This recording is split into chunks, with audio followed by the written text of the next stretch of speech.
তরুণীতে মৃত্যুতে কিন্তু পুলিশের নজর স্থানীয় গাড়ির কাটাই ব্যবসায়ী বাবলু। গাড়িতে বাবলু ছাড়া ছিলেন 4 জন, একজন ধরা পড়লো না। প্রশাসনী না রাজনৈতিক যোগ, কী বলবেন? দেখুন, সব কাজই এর প্রশাসন অসম্পূর্ণ করে, সেই জন্য কোনো সমাধান হয় না, আবার গণ্ডগোল হয়। যদি তাই থাকে, সে দোষীকে যেভাবে হোক ধরতে হবে, তাকে আইনের সামনে নিয়ে আসতে হবে। তা নাহলে আরজি করের পরে মনে হয়েছিল যে এত বড় আন্দোলন হলো, এই ধরনের মহিলাদের উপরে অত্যাচার হবে না, মহিলারা সুরক্ষিত হবেন, কিন্তু দেখা যাচ্ছে মহিলাদের উপর অত্যাচার করাটা ফ্যাশন হয়ে গেছে। আর মুখ্যমন্ত্রী কোনো একজন পুলিশ অফিসার বা কাউকে একজন সাসপেন্ড করে দিলেন, ধমকে দিলেন, তার দায়িত্ব শেষ হয়ে যায়। এভাবে প্রশাসন চলতে পারে না, এইভাবে মানুষ সুরক্ষিত থাকতে পারে। ভোট বৈতরণী পার হতে বিজেপি তৃণমূলের পথেই কি এবার হাঁটছে সিপিএম? ভোট কুশলী কিংবা পেশাদারি সংস্থার সাহায্যে রাজ্য সম্মেলনের তৃতীয় দিনে পাওয়ার পয়েন্ট প্রজেকশনের মধ্য দিয়ে দেখিয়ে দেওয়া হলো সিপিএমের দুর্বলতা কোথায়, উদ্ধারের উপায় কী? দুর্বলতা সবাই জানে, দেখাবার কী হয়, সেখান থেকে বেরিয়ে আসবে কি? মানুষের বিশ্বাস যাদের উপরে হারিয়ে যায়, তারা যত চেষ্টা করে হবে না। আজকেও এই দেশের পরম্পরা সংস্কৃতির বিরুদ্ধে তারা বক্তব্য রাখছে, সেজন্য মানুষ তাদেরকে আর তার কথা ভুলেই গেছে, প্রশ্ন নিয়ে এগিয়ে আসার। 27 ফেব্রুয়ারি ইন্দোরের বৈঠক থেকে 26-এ লড়াইয়ের ডাক দিতে চলেছেন মমতা বন্দ্যোপাধ্যায়। আইপ্যাক ও থাকবে নির্বাচনী যুদ্ধে, তবে নীতি নির্ধারণ নয়, আইপ্যাকের কাজ হবে সমীক্ষা কর্মসূচি স্থির করা। আইপ্যাক কী করবে, কে কী করবে, ভাইপো কী করবে, পিসি কী করবে, এটা ওদের ব্যাপার, আমাদের কিছু যায়, যাই হোক পশ্চিমবাংলার মানুষের কিছু যায় আসে না। যে দুঃখের মধ্যে আছে তারা মুক্তি চাইছে। মুর্শিদাবাদ জেলা পরিষদ সভাধিপতির সরকারি তেল চুরি, নিজেই স্লিপ ইস্যু করে তেল তুলেছেন 3 লক্ষের বেশি টাকার। সভাধিপতির সাফাই 1-2 লক্ষ টাকার দুর্নীতি নিয়ে বলছেন 20-30 লক্ষ দুর্নীতি হলে বলবেন না, কি বলবেন? মদন মিত্র পরিষ্কার করে বলে দিয়েছেন টিএমসি কীভাবে চলে। পঞ্চায়েত থেকে পার্লামেন্ট সদস্য সবাইকে টাকা দিতে হয়, তো টাকা দেবে কোত্থেকে যদি না তোলে? চুরি করাটা ওখানকার ফ্যাশন, কালচারের মধ্যে আছে, সে নিয়ে আলোচনার কিছু নেই। এই পার্টিটা না গেলে এই ধরনের সমস্যার সমাধান হবে। বলছি, ভুতুড়ে ভোটারের পরে আজব কাণ্ড আবার বারুইপুরে। এবার কিন্তু যে সমস্ত ভোটার বৈধ ছিল তাদের কিন্তু ভোটার লিস্টের নাম নেই, এমনটাই কিন্তু দাবি স্থানীয়দের। আমরা বলছি না, 40-50 লক্ষ অবৈধ ভোটার, ভুয়ো ভোটার পশ্চিমবাংলায় আছে, যারা টিএমসিকে বারে বারে জেতায়, তারা কেন্দ্রের দিকে হাত তুলছে। যদি সত্যি সত্যি এখানে স্ক্রুটিনি হয়, এই ভোটাররা বাদ গেলে যে ভোটটা আমাদের যে টিএমসি বেশি পেয়েছে না, ওটা এমনি হাওয়া হয়ে যাবে, তারপরে আর টিএমসিকে ফিরে আসতে হবে না। এমপি হয়ে অনেক কিছু করার সুযোগ হয়েছে, করার সুযোগ থাকবে, কিন্তু কিছু কিছু কাজ, ছোট কাজ, তার গুরুত্ব কিন্তু অনেক। কালকে গেছিলাম ওখানে শ্রীপুর বাজারে ফুটপাত উদ্বোধন করতে, শুরু হয়ে গেছে।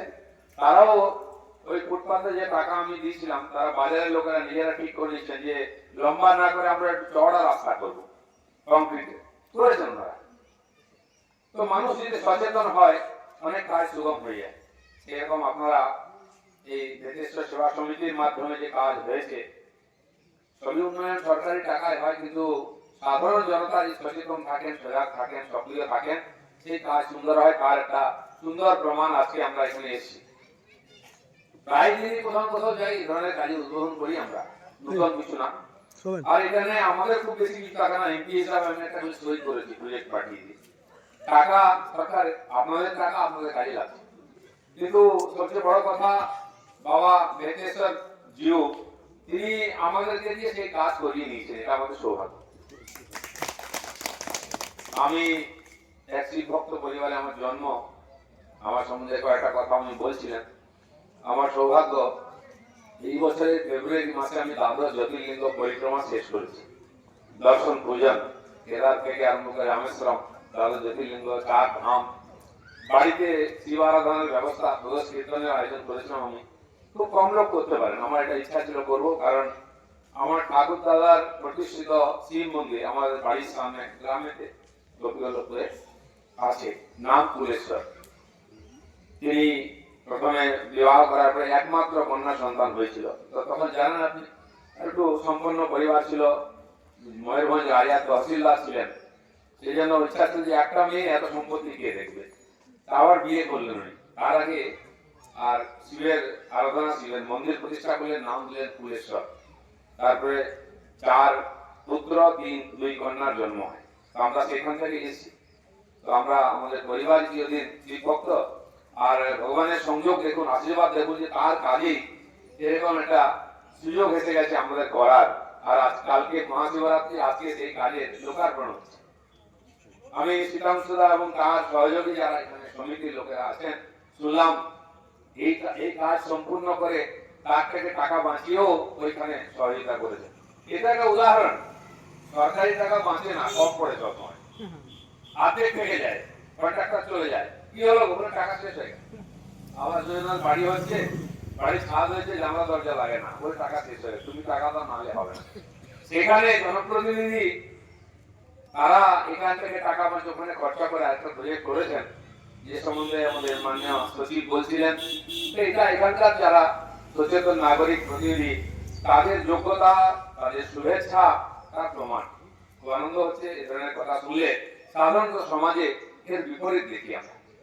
তো সেই জন্য বেতা জায়গাটা কোথায় আমার জানা ছিল না আগে।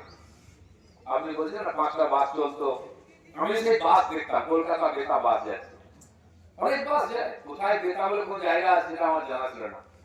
সুদামদার সঙ্গে আমরা 8-9 বছরের পরিচয়, রাজনীতি করতে এসেছি। আর গ্রামে যখন আসি বেতা উনি বলতেন বাড়ি, তো গেলাম বাড়িতে, আমি যখন জানলাম যে বেতা কোথায়, চারিদিকে জল কিন্তু খাওয়ার জল নাই, ঠিক না? জলের মধ্যে থাকি কিন্তু খাওয়ার সময় জল পাওয়া যায় না। তাই আর মহাপ্রভু ভগবান মহাদেব তিনি তো জলে সন্তুষ্ট, আর কিছু না। এক ঘড়ি জল ঢেলে দিন, উনি বম বম আপনার আশীর্বাদ দিয়ে দেন। যেরকম ভগবান হয় না, দেবতা হয় না, তো তার কাজে লাগা, তার কাজ করার সুযোগ পাওয়া, এটা সৌভাগ্যের ব্যাপার। আমাদের পূর্বপুরুষের আশীর্বাদে আমরা করতে পেরেছি, নিজেকে সৌভাগ্য মনে করছি। আর মহাশিবরাত্রির আগের দিনে কাজ সম্পূর্ণ হচ্ছে। আমি আশা করবো আমাদের মায়েরা বোনেরা যারা আসেন দিন রাত উপবাস করে ভগবানের মাথায় জল ঢালতে, তারা এই পবিত্র জল নিয়ে বাবার অভিষেক করবেন, তাদের মনোবাঞ্ছা পূর্ণ হবে। আমি অতি সম্প্রতি সেদিন গেছিলাম কাশিতে, আবার দর্শন করে এলাম বাবাকে। সৌভাগ্য হয়েছে কেদারনাথ, তারপরে কৃষ্ণেশ্বর, ত্রম্বকেশ্বর, মহাকালেশ্বর, সব জায়গায় মোটামুটি নিজের হাতে শিবলিঙ্গকে স্নান করিয়ে দই দিয়ে, দুধ দিয়ে, মধু দিয়ে স্নান করানোর সুযোগ হয়েছে। আর সেটা হয়তো আমি এমপি হওয়ার জন্য বিশেষভাবে সুযোগ হয়েছে না, সবাই পান না, কারণ লক্ষ লক্ষ লোকের ভিড় হয়। এটাও বাবার ইচ্ছা। লোকেরা এমপি হয়, অনেক কিছু করে, আপনারা জানেন, খবরে পড়েন কি করেন, তারপরে কি হয়। আমি এটা করেছি, দ্বাদশ জ্যোতির্লিঙ্গ দর্শন করেছি, 4 ধাম এবং ভারতবর্ষের সমস্ত বড় তীর্থ দর্শন করার সুযোগ পেয়েছি। এটা আমার কাছে একটা মিশন ছিল, ভগবানের কাছে প্রার্থনা ছিল, তিনি পূর্ণ করেছেন। গত বছর সোমনাথ, এবছর নাগেশ্বর, দ্বারকা সব দর্শন করার সুযোগ হয়েছে। তো সেই মহাদেবের সেবায় লাগা, যার ইচ্ছায় আমাদের পৃথিবীতে আসা, তার সেবায় লাগার সুযোগ হয়েছে। আপনাদের হাত দিয়ে হয়েছে, এটা আপনাদের কৃতিত্ব, আপনারা করে নিয়েছেন। আমি মাত্র সহযোগিতা করেছি। সেই কাজের শুভ উদ্বোধন হলো, এলাকার মানুষ এর দ্বারা উপকৃত হবেন, সহযোগিতা হবে, এবং এটা এত বড় মহান কাজ আপনারা সমিতি তৈরি করে বাবার নামে যে সেবা কাজ করছেন, আমিও তার মধ্যে সম্মিলিত হওয়ার সুযোগ পেয়েছি, সৌভাগ্য পেয়েছি। আপনারা আমাকে আপন করে দেখছেন, আপনাদের প্রতি আমার কৃতজ্ঞতা, ধন্যবাদ।